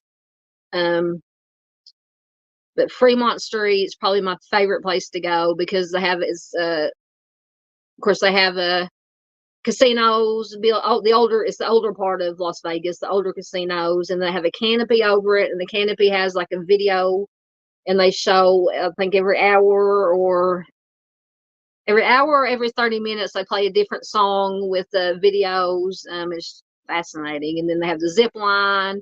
They have free concerts during the summer. I think the last time we went, I got to see Collective Soul down there for free. I love Collective Soul. They're one of my favorite bands ever. So it's just I love Fremont Street. But yeah, I could never do the zip lining though. Nan says yes, it was on Fremont. Yes. Yes. Paula says I love dogs and detest anyone who abuses them. Absolutely. Yes, it's definitely a special puppy. Yes. And I'm going to read you his story, or her. I can't remember if it's a him or her. Ariel, because I named her after the Little Mermaid. So let me get the article up. Like I said, I do want to, because it has more pictures of her. So I'm going to screen share so you can see the pictures. All right. Stop my cam again. Get everything ready.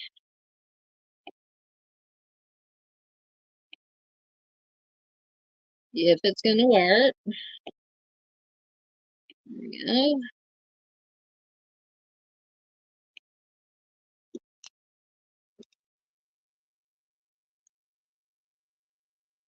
All right. So this is from Sky News, and it says six-legged dog abandoned outside B&M. I still don't know what B&M is. I may tell in the article. Settles into new life in Pembrokeshire. Hold on just a second.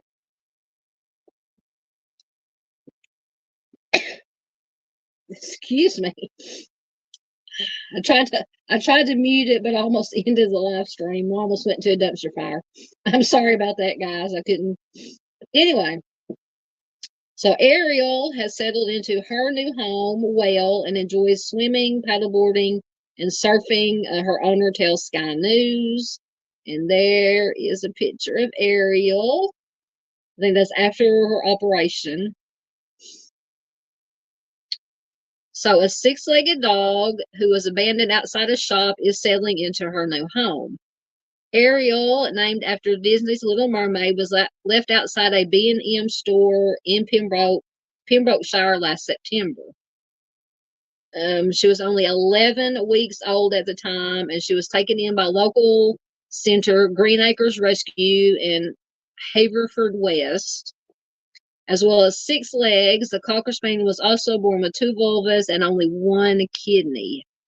And Ariel's new owner, Ollie Bird, runs an adaptive surf school in West Wales. The 40-year-old who lives in Freshwater West told Sky News he and his family were, quote, probably the only people in Wales who had not heard about Ariel's story when they adopted her.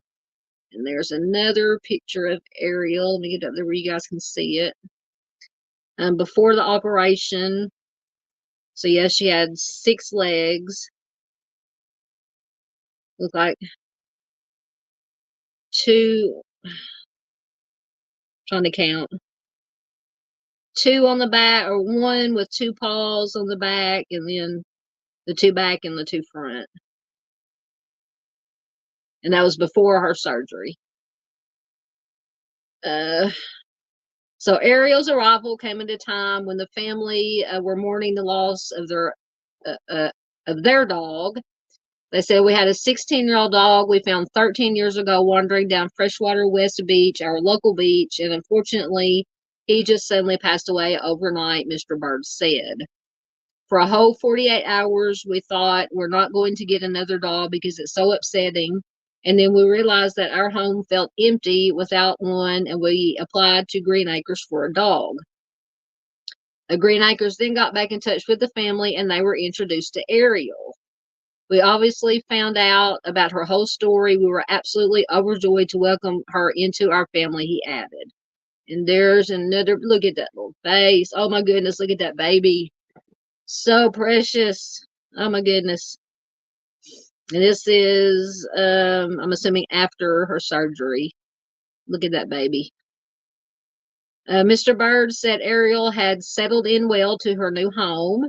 She joins us everywhere we go. She actually can walk very well, he said. She does need little breaks now and again, but if we were to go on a walk, I could put her in a bag or give her lots of stops. She's swimming in the sea. She's been paddleboarding, surfing, and is just great with kids and families. She's a very gentle soul, and she likes sitting and watching. And there's another picture of Ariel running. Happy, happy, living her best life. Look at that. Living her best life. Says more than 15,000 pounds was raised in donations for Ariel after the news of her abandonment first broke. Ariel's new family have thanked everyone for their support to the pooch. They said, we're just really grateful to anyone who made a phone call to find out how the operation's gone. And Mr. Bird added, I think it was something like 20,000 phone calls, they said, and when she was having her operation from around the world, and people donated their money. It says, we just can't thank those people enough, because without that, we just wouldn't have the amazing dog who is part of our lives now. But Mr. Bird is keen to stress this is not a happy ending for Ariel. He says, for us, it is a happy beginning. Absolutely. Look at Ariel again. She's running and playing. I love this one picture. She's sitting there. Look at there. Oh, my goodness. Oh, that makes my heart so happy. I don't know about you guys. Makes my heart happy. That beautiful baby. All right, let's see what you guys had to say.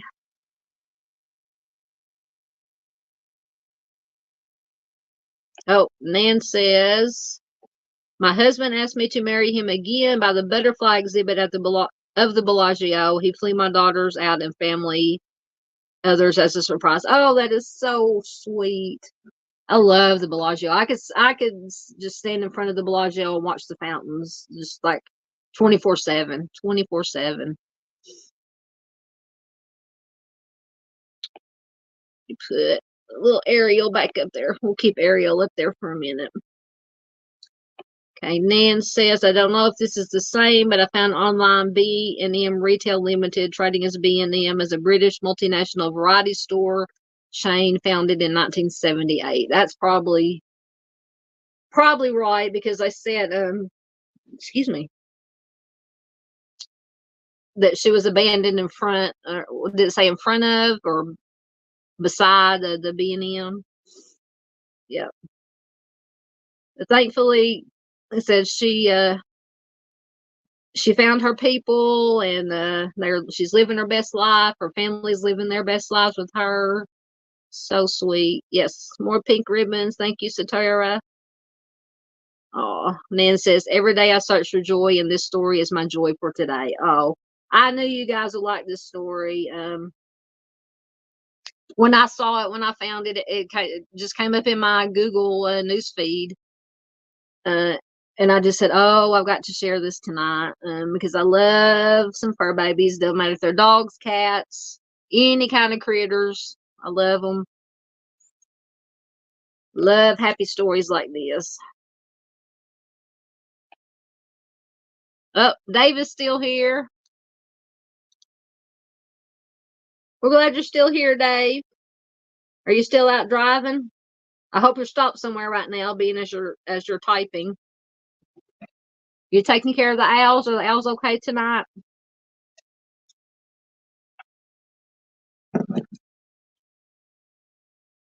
I think that we're gonna leave you don't need to see my face. I'm gonna leave a little Ariel up there. So anything else you guys want to talk about? It can be non-true crime, true crime, anything y'all want to talk about for a few more minutes. We're at 1:45, hour 45. I don't even know, has anything been going on in the Koberger case? I haven't heard nothing about Koberger lately. Nothing at all. Seeing if I had any other stories that I forgot that I didn't do. I think that was all of them. Oh, now I can hear fireworks going off in town. You can hear them through the window.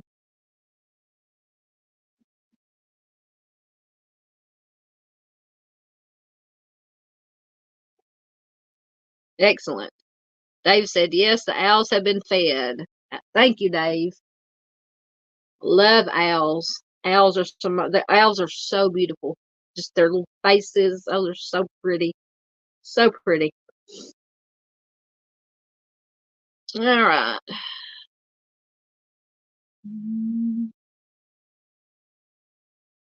Trying to multitask here. I'm looking for. I forgot. I was looking for something. Now I forgot what I was looking for.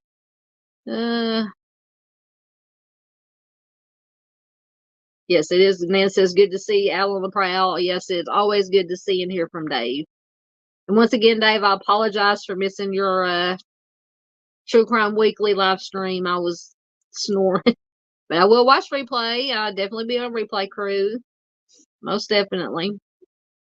Or do you, Dave, if you're not driving right now, or do you know if you're going to be doing one? What's today? Today's Thursday. Sometime another one this weekend, or is that yours for the week?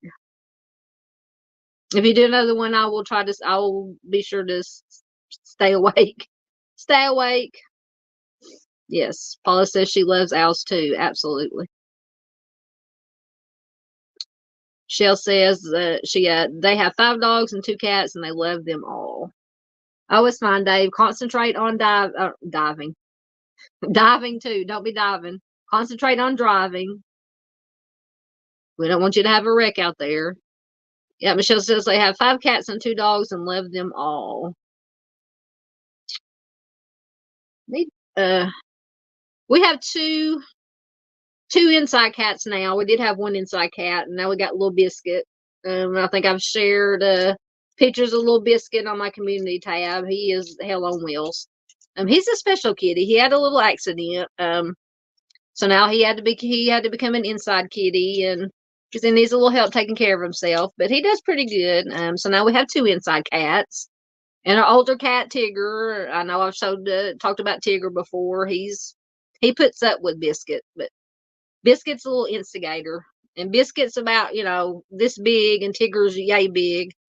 And Biscuit thinks he's as big as Tigger is, and thinks he can fight Tigger.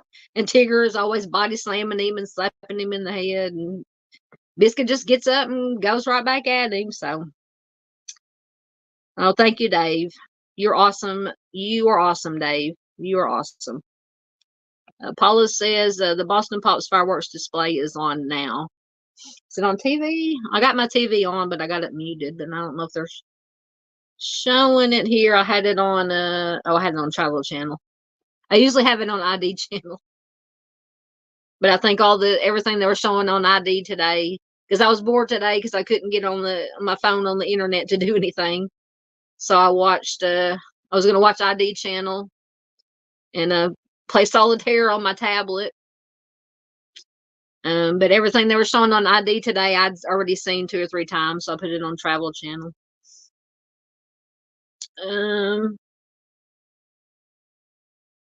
Oh, I missed the NBC was showing the Macy's 4th of July fireworks show.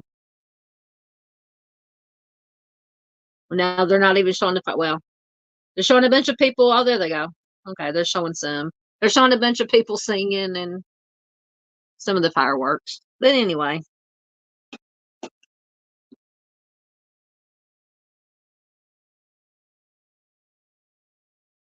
Yes. Nan says, I had never heard the term making biscuits before you said it, and recently I watched a cat show and he said it too. Yes,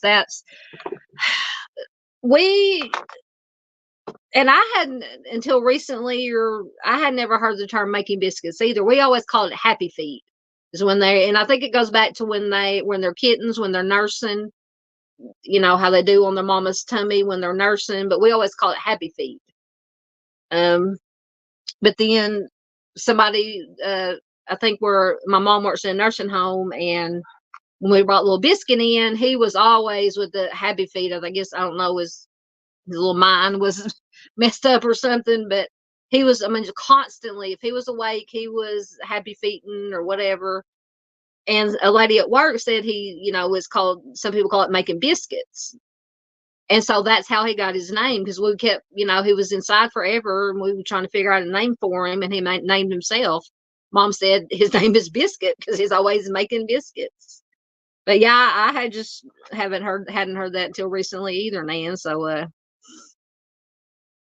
you're not alone. Oh, Michelle C says, yes, we love Biscuit. Yeah. Biscuit is our little special kitty, as we call him, which he was because we had one of our farm cats, because out here on the farm, people unfortunately come and dump, just infuriates me, dumps animals, whether it be dogs, cats, whatever, dogs, cats mainly. And they dump them out here because they know people live, we live around here, and there's some other neighbors, and they know that we're going to take care of them regardless, feed them, and, make sure they have food and water. And so he was one of the litters that was born from one of our cats that was dumped, that we've had forever, that stayed outside. And one day we had lots and lots of rain.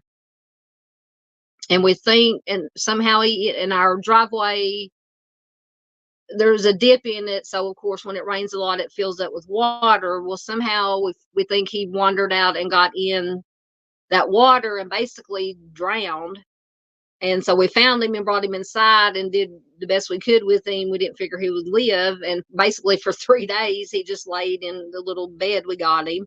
And then all of a sudden, the 3rd day, he started coming back, and we started feeding him with a syringe. We went and got some of the kitten supplemental milk from, Walmart, and started feeding him. And, and he's, like I said, he's hell on wheels now. He's basically, normal. So he's our little miracle kitty. So but he has to stay in the house now, because sometimes I think he does get a little spaced out, I mean, he can take care of himself. He grooms himself. He can use the litter box, and, he eats and everything. But sometimes I think, he doesn't, I don't think he has that natural instinct anymore to know danger, because sometimes when we go outside to feed the outside cats, he'll go out with us and he'll go straight for the road, and just, so we decided he's going to be an inside kitty now. So we can look after him to keep him, save him from himself now. Yeah, that's our little Biscuit. We love our little Biscuit. Nan says she's had cats her whole life, but never heard it. My Katie does it all the time on me. Yes. Yeah. The happy feet. I still call it happy feet. Yeah. Oh goodness. Dave, we're going to start having to call Dave Farmer Dave. Dave says they have 2 dogs, 6 cats, 2 guinea pigs, 1 bearded dragon, and a huge rabbit. Oh my goodness. Farmer Dave. You're not going to be Farmer Dave. Yes, Nan says, how scary. I'm assuming you're talking about Biscuit. Yeah, it's just, he's a miracle. We didn't think he was going to make it. We were just going to try to make him as comfortable as we could until he passed. But I said that 3rd day he started, my mom said he started coming around, and we started feeding him with the syringe, and other than sometimes he's a little bit spaced out. He'll look around like, where am I at? What planet am I on? But other than that, he's healthy, happy and healthy. He's a little firecracker, most definitely. And says she loves Dave's Farmer Dave. How big is it? Well, don't answer if you're driving, Dave, but how big are bearded dragons? Michelle said, oh, wow. Yeah, we have all kinds of critters out here. Of course, we have a lot of, every once in a while, a stray dog will appear out here. But my cousin-in-law. She is the local animal control officer. Plus, she rescues, fosters. She works with the Rescue Road. I don't know if you guys have heard of Rescue Road, where they take, because apparently the unwanted or dumped off animal problem is a lot worse down here in the south than it is up north. So Rescue Road, they take animals, dogs and cats mainly, from the south and transport them to the up to the north, some of the northern states, and they're adopted. So she helps with that, and like I said, she fosters and rescues, and does the animal control. So we always have all kinds of critters out here. We have a Jackie Chan, which is a donkey, which belongs to my cousin and my cousin-in-law. All sorts of cats and dogs.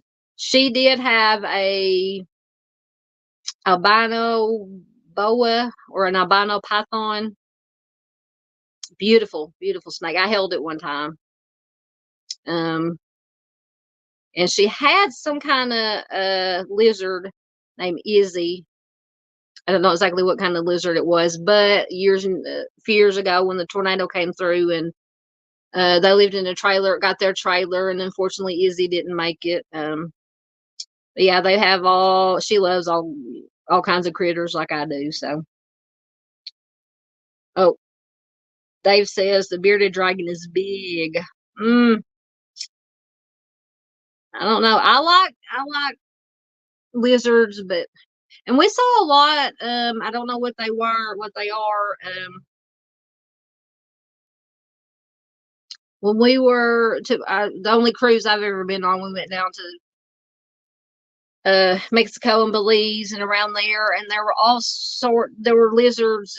God, they were probably 2.5 feet long, whatever kind of but they were everywhere. They were everywhere. And I like looking at them. They were gorgeous, but I wouldn't want to get too close to them. Oh, goodness. Dan says she just saw a neighborhood watch notification asking if everything is okay because she's hearing explosions. July 4th. Yeah. Some people, I don't know, maybe they didn't realize it was July 4th. I don't know. Dave said, oh goodness, Dave says he wants a mail line, but don't know if I'm going to get one. Yeah, you better ask the wifey about that. See what she says about it. Oh goodness. Dave, what would you do with a line? Really? And I love lions. Oh my goodness. I love any kind of big cats. Gorgeous. Where would you keep it at? Oh goodness, Dave. Dave and his critters. Mm-mm-mm. Oh, they're still showing the fireworks. Oh, no, they're showing the news. But the news is showing the fireworks, so. All right, anything else you guys want to talk about? Like I said, true crime, non-true crime, anything. If not, you guys don't have anything else, I'll do a little bit of shameless plugging if I can find here. Oh, that's not what I want. This is what I want. For anybody who may be new here, if you haven't already, please definitely hit that like button, leave a comment, share it to get the especially the missing persons that I shared at the first, get that out to as many people as possible. Subscribe if you haven't already, if you like what you see here. Like I said, this is a more casual show tonight. Usually we'll do true crime after dark. I'll share missing persons, true crimes in the news, and then every Monday I have Missing Person Monday video. Like I said earlier, we'll start doing more shorter videos, kind of like Arctic Fox True Crime does, highlighting some missing.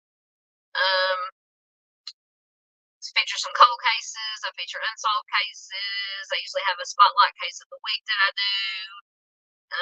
Things of that nature.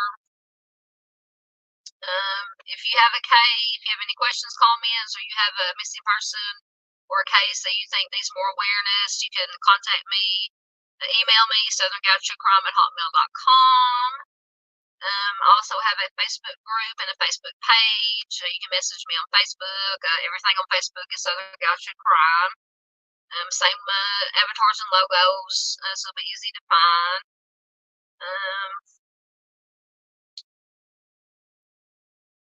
If you'd like to help support the channel, like I said, any donations and things I make on memberships go right back into the channel for cell service, internet service, whenever I can get it.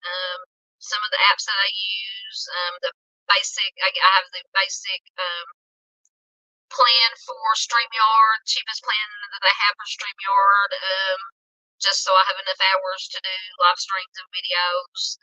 So all the links can be found in the description box for that. You can also consider becoming a member.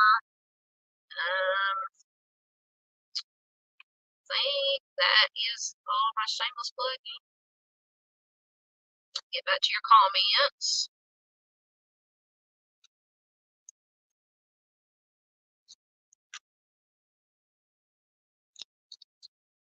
Let's see. Let me get caught up in comments. Yes, that Paula says is owning a line legal. I don't know. Oh gosh, what was that? Reminds me. What was that show with the man and the crazy woman with the guy had the lines or whatever it was? It was big. Everybody was watching it during the Rona, when everybody quarantined. That's what I think of now whenever I think of lines. Nan votes no for the line. Satara said, I keep it in my pocket. I love the ribbons. Love the pink ribbons. Oh no. As Paula said, Marblehead, Mass had to cancel their firework display. Their barge caught on fire. Oh my goodness. That is horrible. Yeah, and I was watching a little bit of the national news, and they said that a lot of well, of course, most of the civilians that do fireworks, they're not allowed in most of the time they're not allowed anyway within city limits. But they were, especially with it being so dry and the fire hazard, they were telling people absolutely no. And I think they were canceling a lot of the professional fireworks shows because of the fire hazard. So I hate to hear that their barge caught on fire. Oh goodness. Dave said the line would get the dogs to shut up. Oh goodness. Yes, Nan said that was frightening about the barge catching on fire.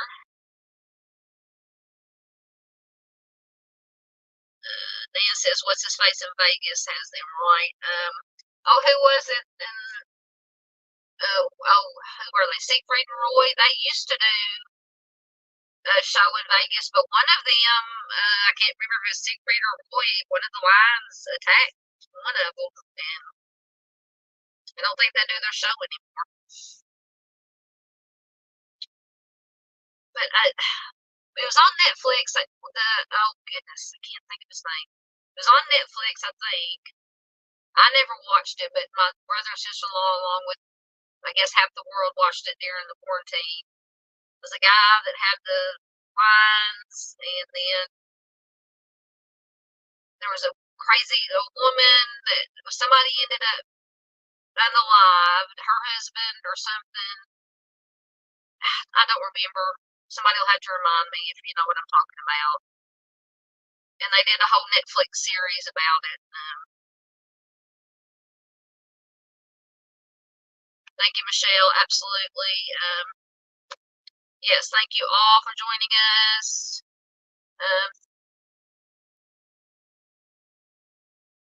Dan says, yeah, you're talking about Siegfried Roy. Says, my cousin and his friend worked with him. Oh, wow.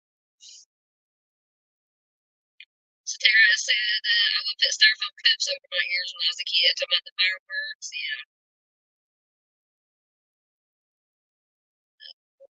So Tara said, Memorial Stadium.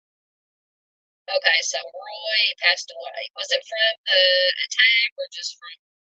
Because I know it hurt him pretty bad, but I don't know um, if that was what made him pass away due to complications from the attack or not. So I lost my train of thought now. I was saying something.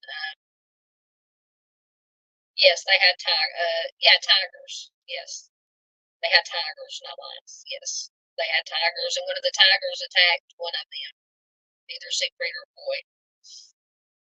Tiger King, that's it. Thank you, Dave. Yes, I'm getting it show. Tiger King. Yes, I can't think of. I can see the guy. I can see him in my head, but I can't think of what his name was. And then I had the woman that had something to do with it. And I think maybe her husband was unalived and or something. I don't know. Like I said, I never watched it, but I remember that's all everybody was talking about during quarantine. When everybody was shut up in their houses, everybody was watching it. Yes, the styrofoam softens the noise. Yes. All right, guys, I've been a little bit over 2 hours, so we're going to get out of here. Once again, I want you to thank, once again, Miss Jinx for her $5 super chat. She loves a cash cow. Thank you so much. And also, let me find it.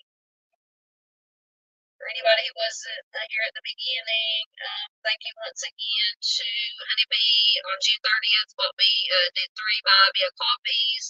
Thank you so much to Honeybee. Absolutely. Appreciate my supporters, my members, my subscribers, anybody. You don't even have to be a member, a supporter, a subscriber, anybody who tunes in, listens to me sit here and ramble. Thank you so much. Thanks to everybody who was here tonight. Thank you to everybody watching replay. Once again, please don't forget to give a thumbs up, leave a comment, share it anywhere and ever you can to get the missing persons information out there to as many people as possible. Well, I've got to get my video done for my spotlight case of the week. Let's see, I'll either get it recorded tonight or in the morning and get it uploaded and probably do it as a premiere probably around anywhere between 6 or 8 Central Time tomorrow, probably around maybe 6 or 7.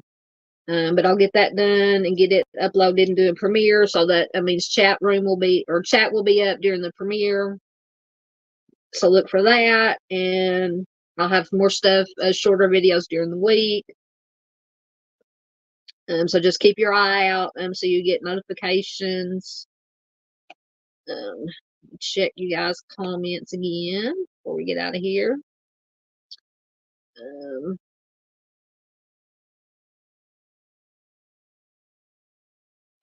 Satara says he's really gross. Are you talking about the tiger or the guy on the Netflix? Yeah, he was.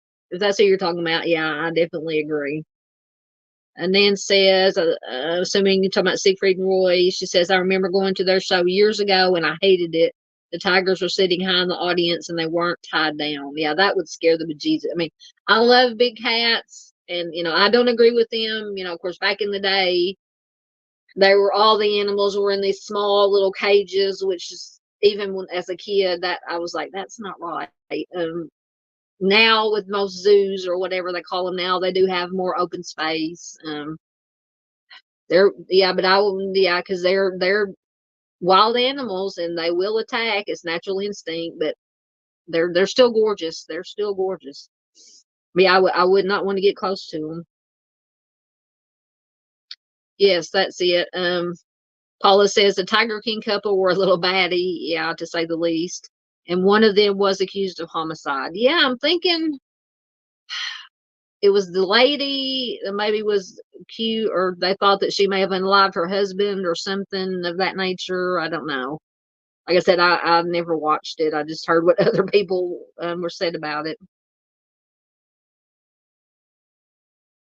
Yes, absolutely. Thank you, Miss Nan. Says subscribe.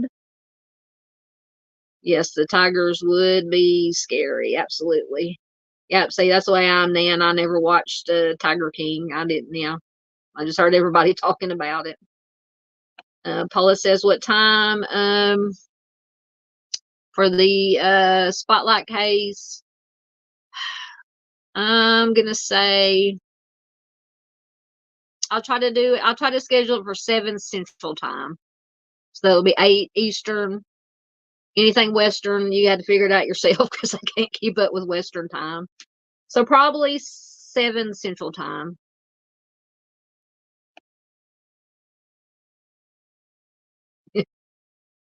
Tara said, I'd be the one they decided to eat. Yeah, that would probably be my luck too. Thank you, Dave. Yes, please go check out Dave. If you, like I said, if you're not a night owl or an early bird and can't catch his lives, although they're awesome lives, awesome people in chat, always very chill, very respectful. We have fun, but we, discuss the business at hand, whatever story, case, or whatever Dave happens to be, or usually more than one story. He's very good at sussing out stories that I've never heard of happening. But yes, if you can ever catch him live, catch Dave live, join in the chat. Awesome bunch of people always there. But if you can't catch him live, definitely catch the replay. Absolutely. Thank you, Nan. Nan says, I had fun tonight. Thank you all. Thank you, Nan, for being here. Thank everybody for being here. So like I said, sorry, multitasking once again, trying to find my outro here.